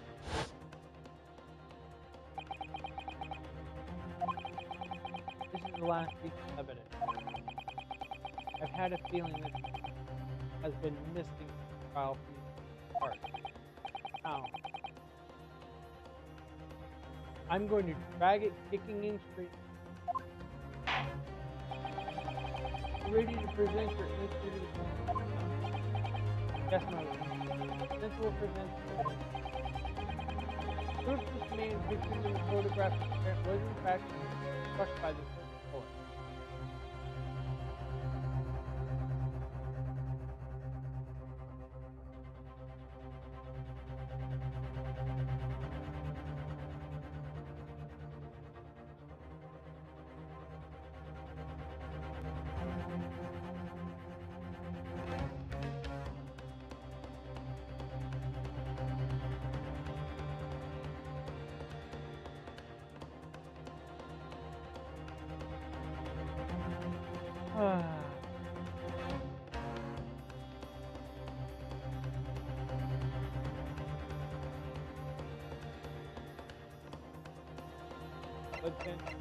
Take that!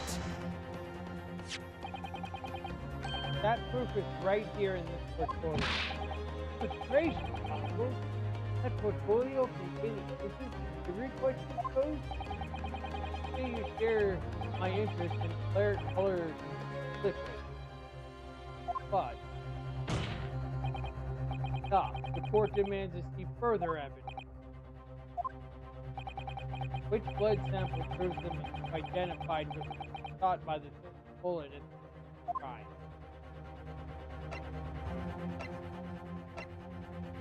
Take that! As I mentioned before, on the afternoon of the day in question, defendant attempted to claim this affirmative Benedict in a article from the defendant's session. That's correct, my lord. Self was present at the I was following this that a minor incident, or it was following this.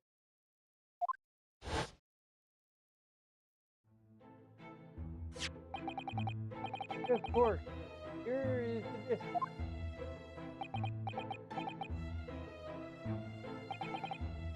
Very well. Then I shall bid you farewell. Say goodbye to the child.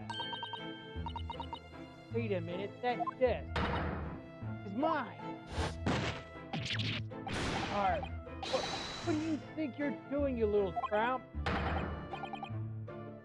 You've drawn blood, you filthy animal. Being the music box has countless small but sharp metal over these cosmic entities. The result being of blood is still visible on the disc. Goodness, the blood lives. My assistant analyzed the blood stain. Very portrait. Using my trusty powder gun. Yes. We added the results to this portfolio. I say, it's green. It's green. Exactly the same color as the blood around the calendar. Evidence is conclusive. Man calling himself Mr. was a banker. The accomplice who was present at the scene of the crime that contained the light.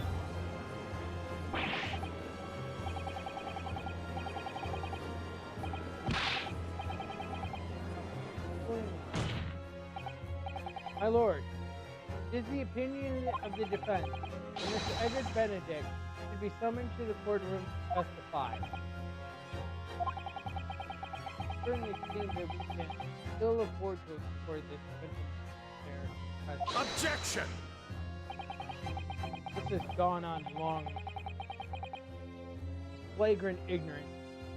Mechanics of law. Sherlock Holmes.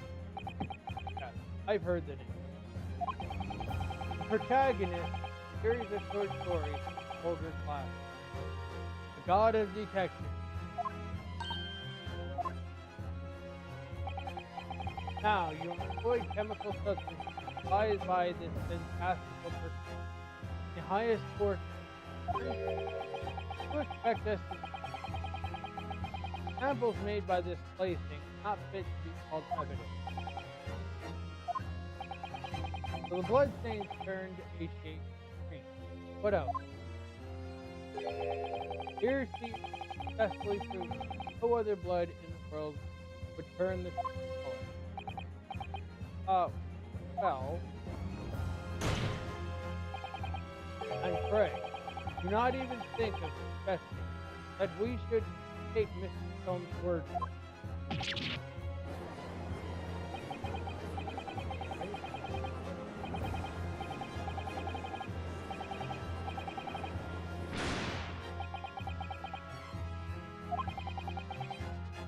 So it would, of course,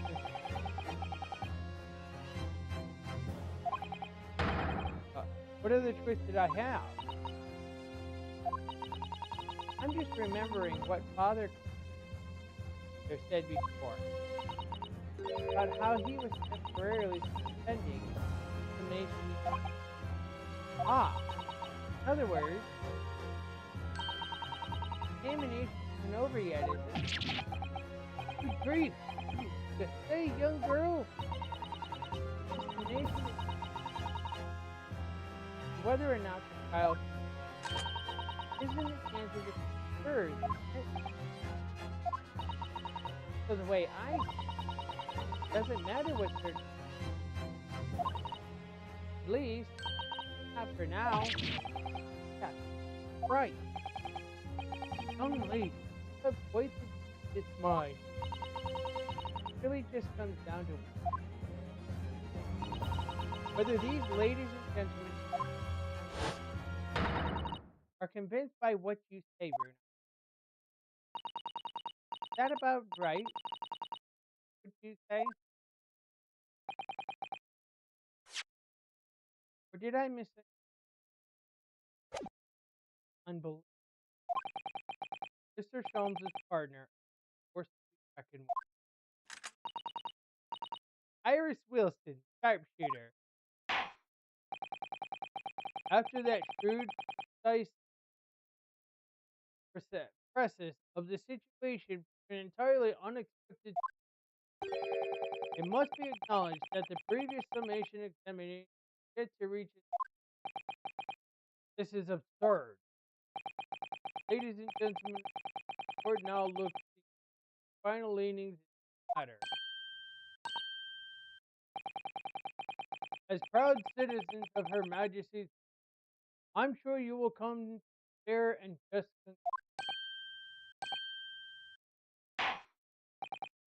So then, say your final decision. Turn. Not guilty. Not guilty. Not guilty. Guilty. Guilty! Not guilty.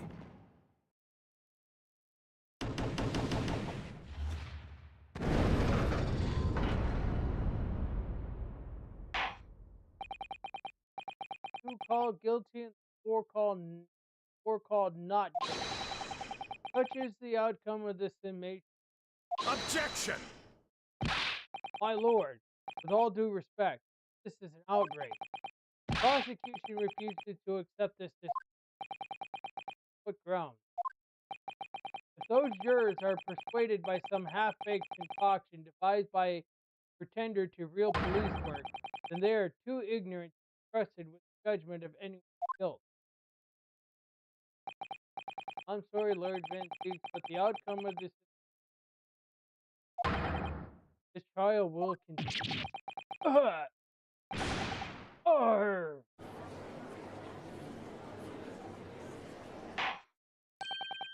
Nevertheless, we find ourselves in a rather awkward. Defense has very reasonably requested this. Sadly, I fear that will be impossible. What name gentleman gave for himself Eggert Benedict is quite clear. Leave it. Just when I managed to prove the man was there that night. Did I say who was that, please? Oh, it was me. 5? Possible. Vector. That me, ma'am? I wonder if it might show graphic. One in which the gentleman. Right, yes. This one. Benedict?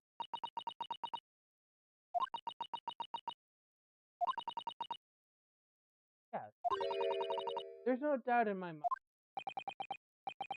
I don't mean to say this man. Yes. What? No. Good grief. Order, order, order.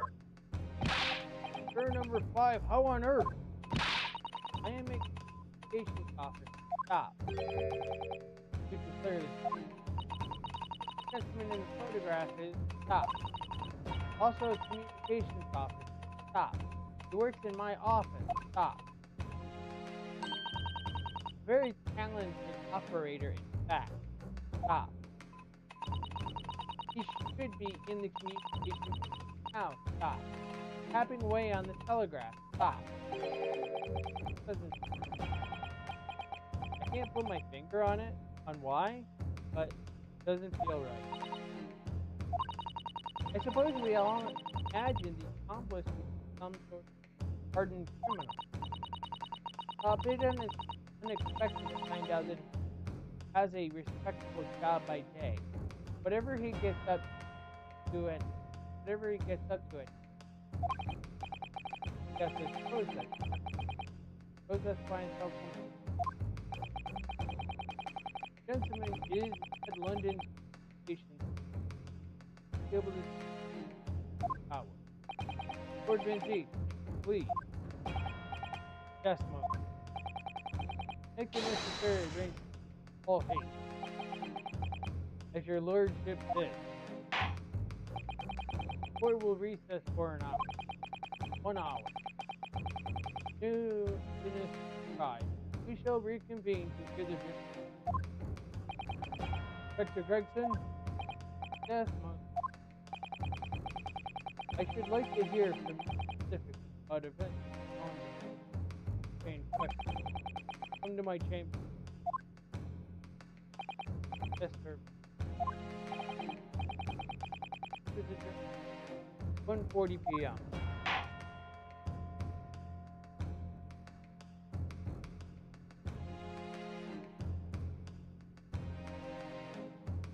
Alright, well, that took too long.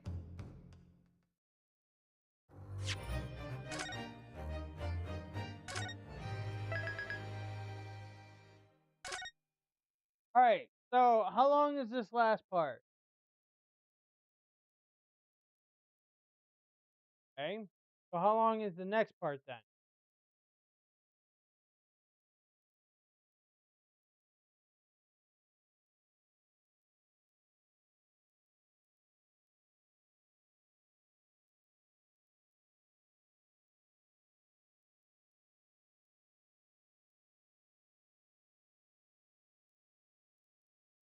Alright, Di, do we continue or do we stop?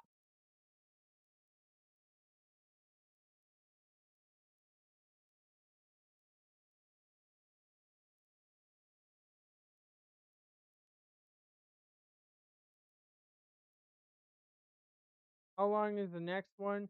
Leo said it's going to be 2 hours, at least 2 hours long.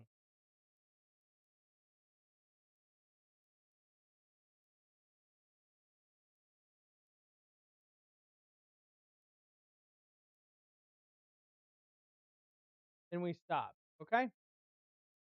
Alright, so we're going to end things here then.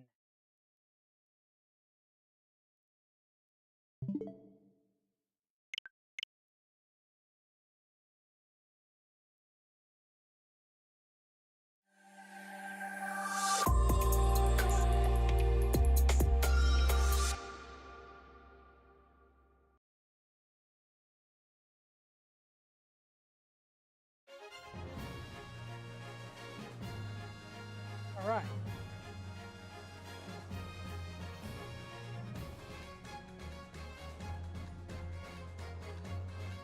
He's bugging me, so he wants to be seen on camera.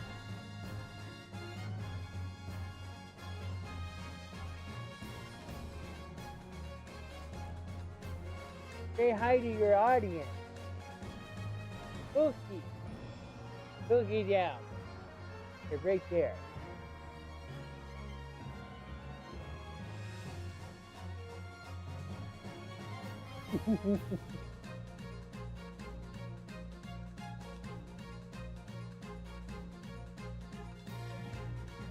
You look very scary with the light reflecting from your eyes.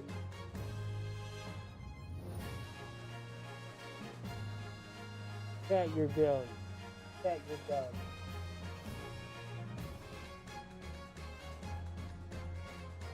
Alright. Oh. Alright. So tomorrow is going to be the Testament of Sherlock Holmes, which I do believe I will be finishing it tomorrow. And choosing another Sherlock Holmes game. Plus the Sherlock Holmes games that I have in my card are now all 19. So I got more Sherlock Holmes games to add.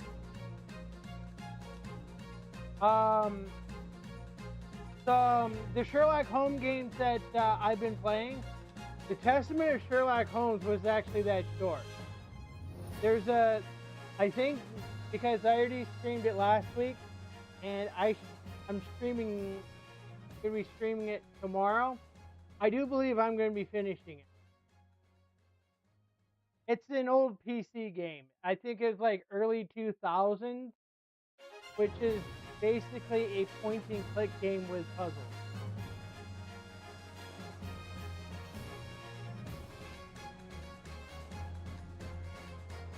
The puzzles are not that easy. That's why I had a walkthrough on. Yes, I can control the character. It's a CD. So that's how it's working.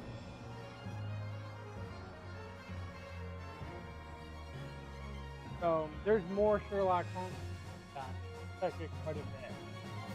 And The Awakening got a remake. And that's been remade to a full scale game. And I've got the original one, which nobody really liked. I think the remake got the same rating. So yeah.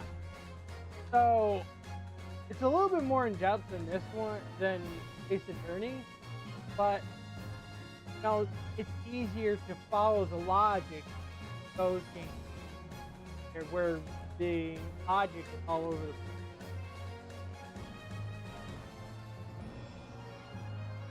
Alright.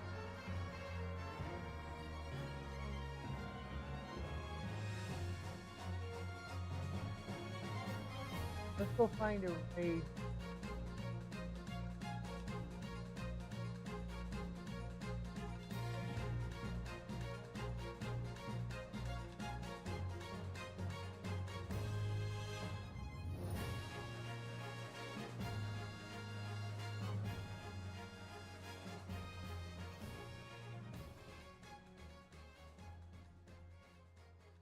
You had to put your butt in my face, did you?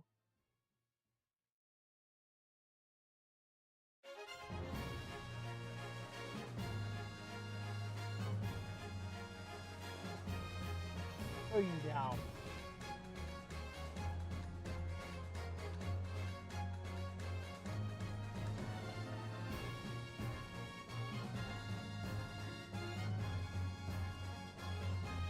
Alright. I'm finding.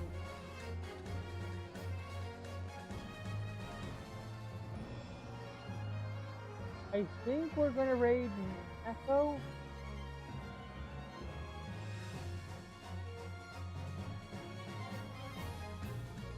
Let's go ahead and raid me Echo.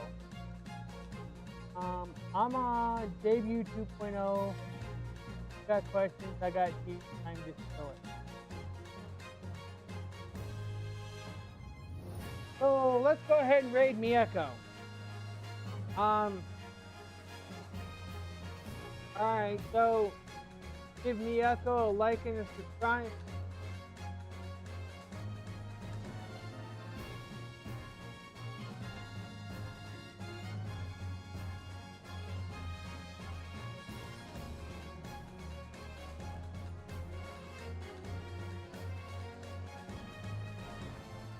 See you, die.